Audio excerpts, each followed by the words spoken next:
That's the whole normal key, camera is they burn. never want you to notice that it's happening until whatever was planned to be in place is in place. And then once it's ingrained in, then it just becomes the new operating system. But see, they need that time between your awareness to get the new system in. And once it's in place, then it's like, well, it's too late. It's already part of the landscape. Because everything that's being shut down is what we rely on as human beings to stay alive. It's like the one topic no one's talking about. They'll talk about the oil, the prices. They'll talk about everything rising as far as you purchasing things, but they're not talking about the supply source being dwindled over the last couple of years.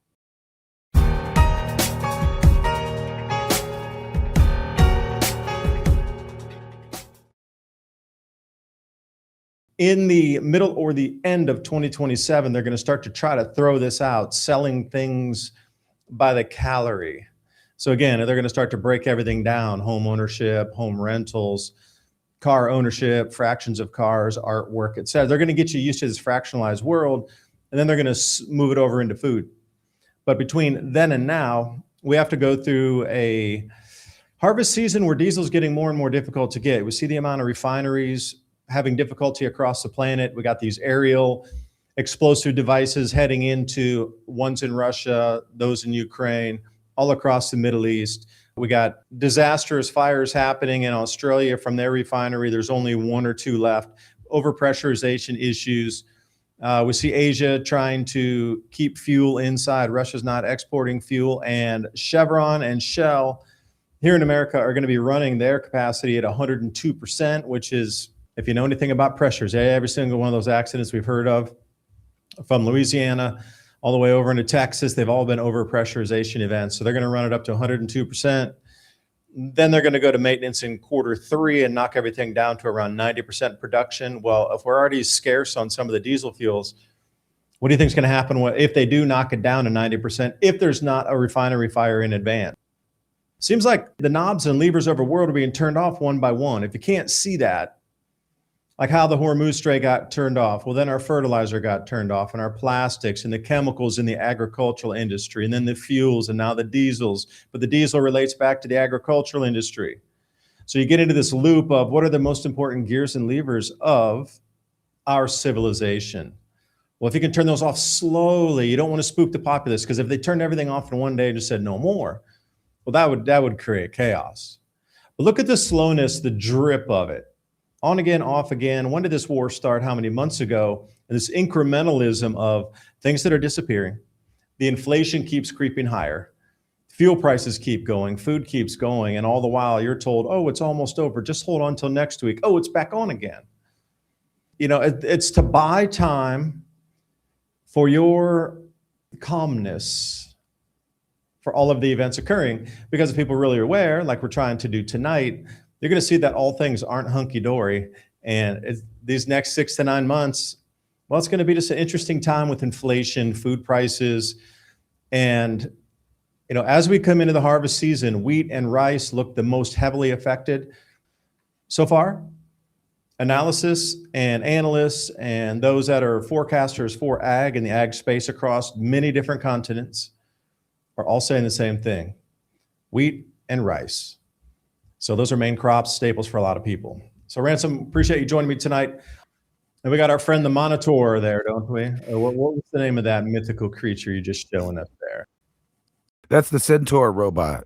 That's the one that's gonna come kick in your door. They say it's for helping out with fires. They might send it in dangerous places.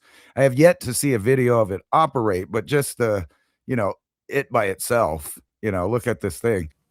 That's what's going on around the world, just as we predicted a couple of years ago. The robot wars were coming, and then they came, and people are they're acting like they didn't really notice that it happened. That's the whole key, is they never want you to notice that it's happening until whatever was planned to be in place is in place. And then once it's ingrained in, then it just becomes the new operating system. But see, they need that time between your awareness to get the new system in. And once it's in place, and it's like, well, it's too late. It's already part of the landscape. Yeah. Deal with it. Like, how many times have we seen this? That's all my entire remembering of life has been, is switch of systems, switch of systems, switch of systems, and then it's the new. 73 miles off the coast of Antarctica in waters so clean they're virtually untouched by human pollution lives a tiny organism that researchers believe may be one of the most powerful anti-inflammatory nutrients ever discovered. It's called krill. If you've been taking fish oil for heart, joint, or memory support, there's something you need to know. Research shows fish oil is 50% less absorbable than krill oil. Because fish oils omega-3s are in triglyceride form, while krill oils are in phospholipid form, which is the same format your cell walls are made of. That means krill oil gets into your cells immediately. In head-to-head studies, krill oil outperformed fish oil at improving cholesterol, reducing inflammation, and easing joint pain.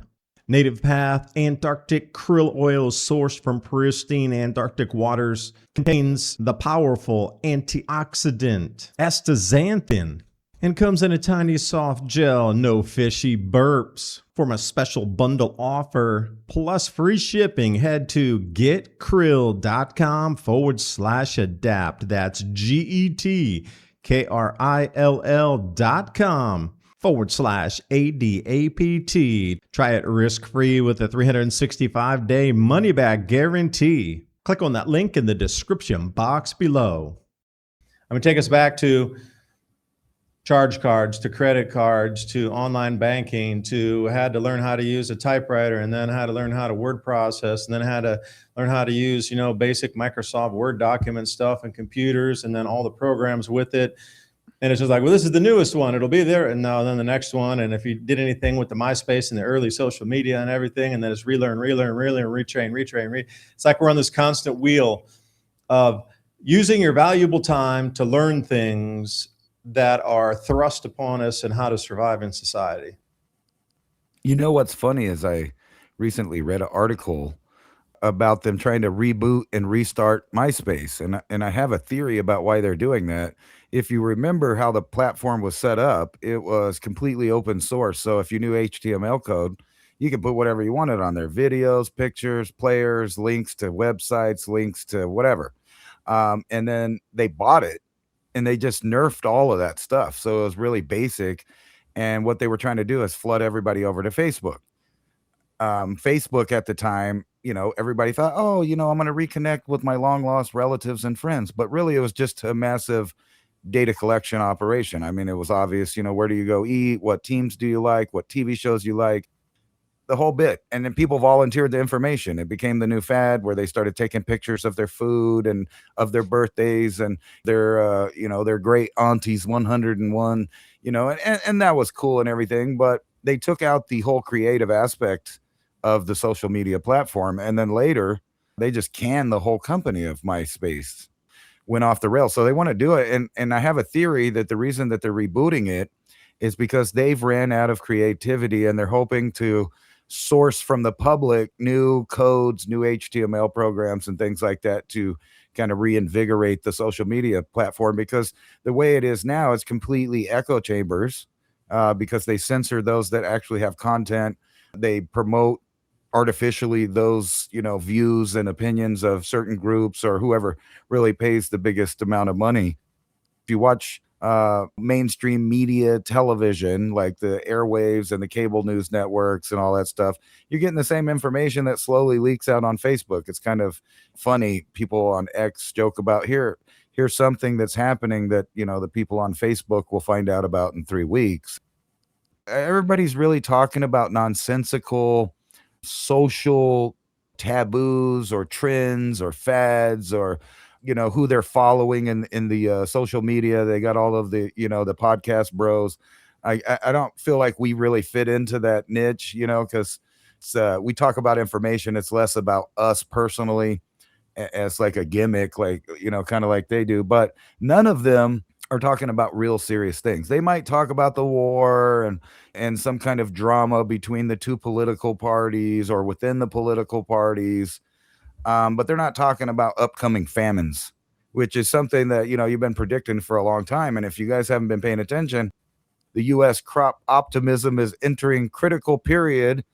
Crop optimism is navigating a critical period as midsummer weather patterns, high input costs, and shifting global export demands squeeze producer margins. While July rebound that was at the university, they came up with showed a temporary sentiment bump there due to a brief corn and soybean price recoveries. And then when you get into it, they're not growing stuff. Persistent input cost, weather and yield uncertainty. It's all setting up for a big hunger fest. Well, let me just chime in on that. This is predictive programming for you to get ready for these price increases. They already know the losses are staggering, and at least in the American fields, Australia didn't have a very good year. China is absolutely, the amount of floods and flood damage China had this year, they're going to be out on the market looking for it. They've lost a tremendous amount of crops in China. So if you look at a global total, wheat is probably down 19 to maybe 23% globally, less that will harvest this year than last year. So these crop tours, they already know what's going to be abandoned. They already know where the droughts were. They're just not feeding it to the public just yet because they're going to try to buy some more time before the harvest come in. Because once the harvest comes in, generally prices drop because, well, there's a glut of it on the markets. They're praying that the glut will override the shortages and the demand on the price so they can keep, it'll rise, but they're hoping that with that same timing, even though the news of shortages is coming, the amount of grains coming to market should stabilize or balance somewhere in there. But I am going to say, so far what I'm seeing is it'll work to a point, it will, but it's not going to work to the magic numbers where they're going to get that it's not going to be noticeable. We're going above and beyond anything we've seen here in the last probably 100 years of losses all in the same time occurring, and the inflation running high too, and the diesel shortages that are coming up, and the diesel prices. The predictions are $10 diesel per gallon coming. So for us in America, that's really going to dent into agricultural productivity. Yeah, and right there you go. Diesel crunch deepens. So the distillates is like things like jet fuel and diesel fuels. That's just a barrel. It is a basket they call distillates versus like what gasoline and that sort of thing. Europe, they've shut down all their refinery, well, not all, but many, more than a handful because of this whole green agenda. So Europe actually doesn't have refineries any longer, really. They were relying on Russian imports, but then Russia also said, I got a couple slides to show you that said they're not going to export any more fuels at all. Zero, none, zero. So all those European nations that were expecting and relying on Russian imports are going to get zero. Plus all the destruction in the Middle East, that's not coming back. Ukraine is completely damaged. All those Black Sea, loading ports for all the fuels, they're all half destroyed. And it seems like, again, the knobs of turn off the knobs slowly, destroy 10 refineries in this country, 2 in that country, 4 in this country. Not the blowing up of the pipelines, the actual production facilities where they make the fuel. They take a barrel of oil, like crude black oil, and then they use different pressures and temperatures, and it separates. And then you get those different products coming out of it, from the carbon black at the heavies, all the way, and you get the bunker fuels, and then you get the gasolines, then you get the distillates like the diesels and the jet fuels. And then these guys are making so much money on jet fuel now, literally 20% more profit to make jet fuel. So they're stopping producing diesel really because they can make more to do jet fuel. So that allocation of what would be generally distributed and even, and you normally get XYZ of every day of like an equalized amount of product. They're just saying, no, we're just going straight for jet fuel production because we're going to get a 20% increase in price on that. That's why Shell Oil had $11 billion something in profit, one of the highest ever recorded in like U.S. history of oil companies. And they're like, well, it was just business conditions. No, you ripped us off.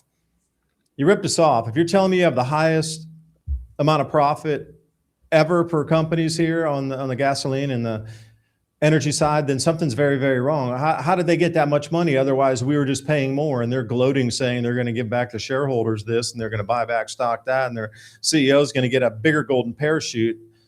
At some point, reality has got to hit where these companies are causing artificial shortages, and then we got our government here playing their nifty games with all the bond yields and printing money to infinitum, running up inflation, and pretending like nothing's happening. And you get in this perfect storm. of everything overlaying. So is this a purposeful shutdown is the question I keep coming back to, because I can't just see it as a whole bunch of normal things, because everything that's being shut down is what we rely on as human beings to stay alive and live, I wouldn't say opulent lives, but comfortable lives. Now, here's another thing. We got the locusts coming across Russia right now. Is there just a couple weeks before they go to harvest? You got biblical locust plagues, but they don't have any pesticides to put down because that was all supplied out of the Middle East, most of it, 70% of it. So Russia has a smidgen, but what they normally could put on crops to stop the locust plague, right there you go. They can't stop it this year. So whatever the locusts do, the locusts do. And these guys in Russia, believe it or not, do not have enough fuel. So the farmers are trading amongst themselves to get fuel. Like some farmers had bought their allocation for the year and had the money to pay for it. So they got tanks partially full, but some farmers didn't have the money to fill tanks, so they got zero. So they're trying to actually literally bargain and trade with other farmers, not using money, bargaining. It's illegal to sell the fuel, but they're not illegal to barter the fuel. That's where we sit in Russia harvest. Plus, can you roll that film again? That's really just stunning. They can't stop the locusts. That's the whole thing. And Russia being one of the largest grain suppliers on the planet is just going to get devastated as these locusts multiply. They multiply faster than your machines can go through the fields. That's the problem. It literally is one of those things you would read out of biblical text of like locusts coming and eating everything and like covering people that are out there trying to protect it and things. We're in the perfect storm, Ransom.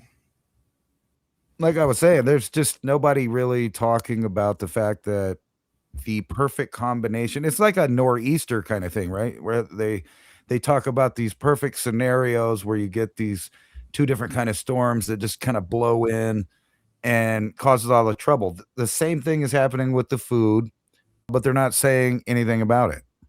It's like the one topic no one's talking about. They'll talk about the oil, the prices, they'll talk about everything rising as far as you purchasing things, but they're not talking about the supply source being dwindled over the last couple of years and coming to a head. I mean, it's pretty obvious. And then you see stuff like this. This is from my local news here. Mini dust bowl could be forming in the U.S.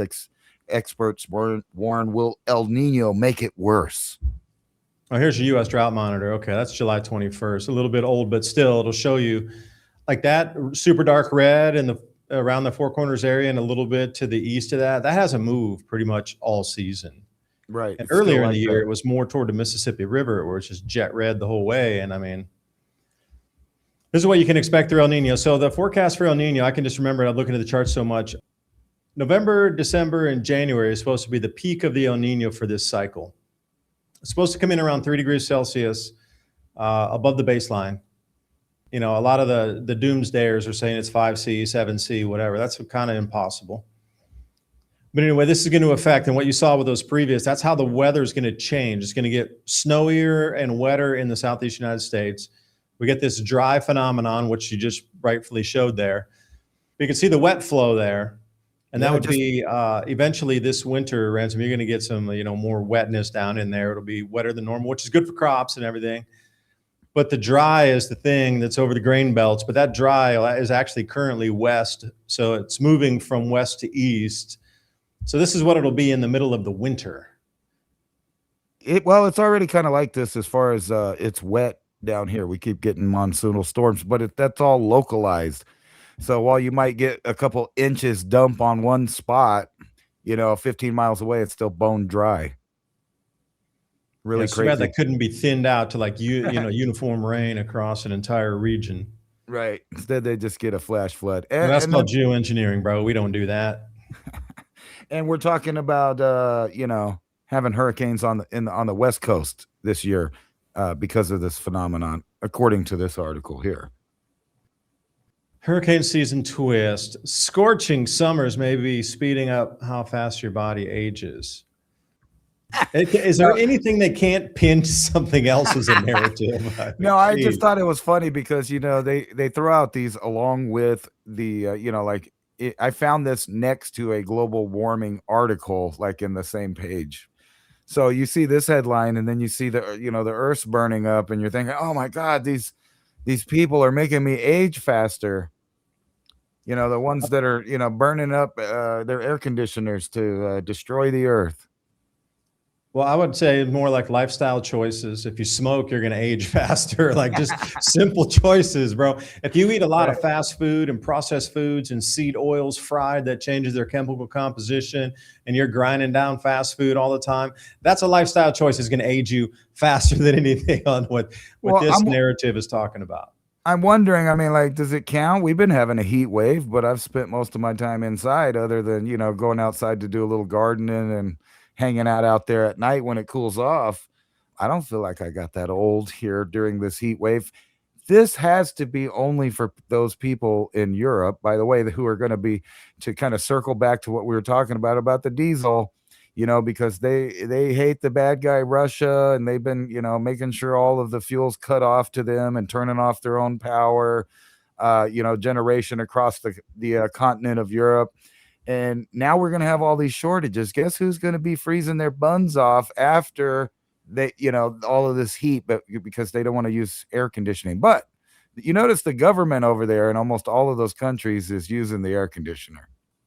Yeah, I remember reading that article about the EU Commission had to do an emergency shut off of their air con. Yeah. Right. And then they had to leave the building because there was a secure building. So there was no way to crack the windows to get any breeze in. But that alone right there was the hypocrisy. They were telling everybody else, turn on fans. The European Commission, they were forced to shut down the air conditioning in their headquarters. And of course, the European Central Bank, they're not going to live in the heat. Come on now. We're talking about elite here. Slaves and serf class only are the ones with no AC. Again, that's a planned destruction and a turning off of a lever here for me. You just can't look at it with just a central facts in a commonsensical way and not think that is not a plan.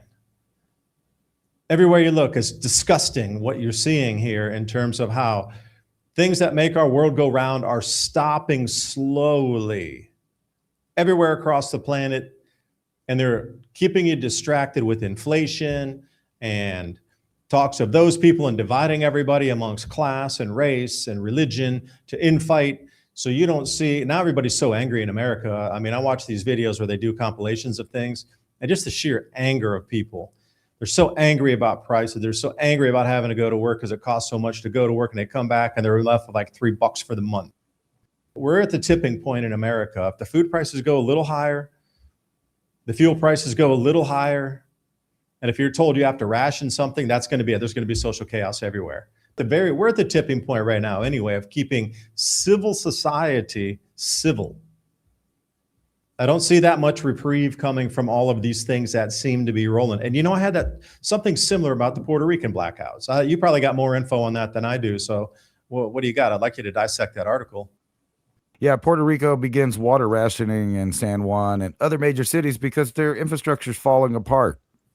And the reason that I even opened this up is because, they're talking about more than 100 days without water, the crisis hitting thousands in Puerto Rico on top of their blackouts, right? So it's not just Cuba, but this other island nation that's part of the United States, it's a commonwealth of the U.S., is having issues, holding together their own infrastructure here. And this is kind of what I was going to point out. You don't have to deal with this being life-threatening. I understand you might not get to take showers or, do certain things. However, we've done it in the past, and we could probably do it again, like, water filters. That happened here. And they just told my town, you're not going to have water for 100 days. If I can go get water outside, I got water, period. You got one of those or two of those or three of those for each person in your household, right? You don't have to worry about it being life-threatening. If you can get a cup of water, you can drink it. But are they going to ship, pallets of these things to the Puerto Ricans? No, they're going to make them struggle. They're going to make them get dysentery and, have all of that stuff. And these are, American citizens that's going to have to deal with that. So it's a third world country or something like that. Yeah, because if you can have people fighting for the basics, they're going to forget everything else that's going on. And you could implement any policy you want. I mean, at record lightning speed, because everybody will be so not focused. They're not even going to be distracted. They're just not even even look in that direction, because the basic needs of food, shelter, safety, and then we could broaden that to electricity and, clean drinking water and all these things. Whatever's going on politically or economically or whatever, that's not even on the radar, because the basics come first. So literally you could pass 100 laws that people would be out on the street in the hundreds of thousands or millions protesting if there is massive food and water and electricity disruptions, because nobody will care. Right.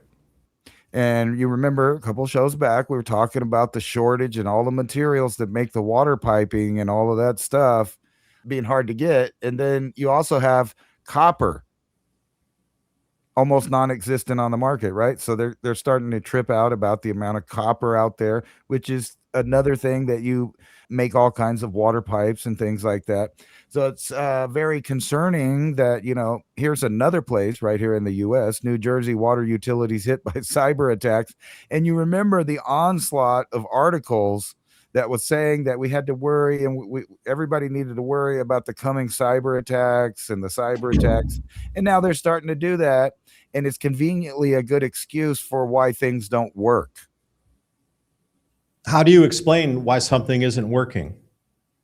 That is the fault of the government itself, that they're collecting taxes that's supposed to keep things operational and fully functional, and building excess into that as populations increase or people move from one area to another.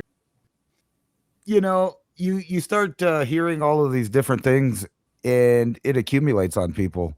And not to mention, the whole psychology about media, movies, and stuff like that. They watch fake things with fake people that have fake dramas. Then they have fake emotions for those people in those situations that are fake. So whether it's reality TV or movies, or they're just watching the drama between the political parties or whatever it is, they're drained. So when they actually go out into the public, they're rude, they're irritable, they're upset. You know what I mean? So half of it's not their fault, and they probably have a bad diet, and they took all the latest medications and whatever else is ailing them. But back to this copper thing, I kind of linked it to the water, but really it's starting to be like a silver or gold. It's a precious metal. And why is it getting so valuable, and why is it getting so rare? Well, just like the water and the electricity, it's going to these AI data centers. Like when you get down here in the article. Wait, look at that chart there. Can you go back to the chart? When's the last time we talked about copper? It was at $5.99 last time, a couple of weeks ago when we showed that chart. Now it's $6.90. All right, so that's $1 up in 2 weeks. Right. Yeah, it's hot because you know why? They're going to give it all to the expansion of the AI industry, the one that's having the apocalyptic, bubble pop. But yet all the infrastructure is still rolling out, because they know there's going to be several of these mad titans that own the best and the strongest AIs connected to these data centers with quantum computing. And that's why you can't have stuff. And you know what? It seems to always turn up just like that every time. So copper's also a water purifier. And unbeknownst to me, if you take ingots of copper or copper jewelry, that sort of thing, in large spheres and put it in your pool where the water flows through, you don't need a lot of that chemical. And you'll find after a couple of days of just leaving the copper in there, it would purify the water in your pool. Now, this is a whole secret, and I was shocked. Pool industry doesn't want you to know it, that if you get a couple pounds of copper, where you would put, those tablets that would be circulating through and the different releases of chlorine and thing in the pool. If you were to put copper in that same place where that water flows through it in the filter, you'll get a much more incredible clean rate out of that, just because the copper's there. Now remember, we all had copper pipes in our homes, and they removed all those and replaced it with plastics. So you're taking a water purifier, bacteria killing metal, and replacing it with microplastics into our gut biome. And I think this is a really important image here. Like, why was copper used by our ancestors? And you need to ask yourself, why is it that even though copper pipes were still good, everything was still functional, they wanted to rip them out of every house? I mean, copper pipes are functioning. I still got water. There are no leaks. Why do I need to tear an entire plumbing system out of a house and replace it with plastic just because somebody said so? that, again, if you're looking at purposeful things happening around a civilization. You know what's funny is here in New Mexico, the PNM, the Power of New Mexico, supposedly doesn't have enough employees to go out and scan the meters. So they expect you to go outside and write down the numbers for them and tell them. Otherwise, they say they're just going to give you a lump sum bill when they finally go out and read it. Now, does that make sense to you? Right in the middle of the summer, all of a sudden they can't read the thing and give you a bill unless you do it yourself. And, most of the people weren't paying attention to this news anyway, so they wouldn't even know that. So what's going to happen is they're going to get this big $1,500, $2,000 bill right at the end of the summer for no reason. And what do you think is going to happen to all those poor folks that can't pay that? Well, they're going to shut it off until they get another deposit. So there's already like a big scam to rake in all this extra money.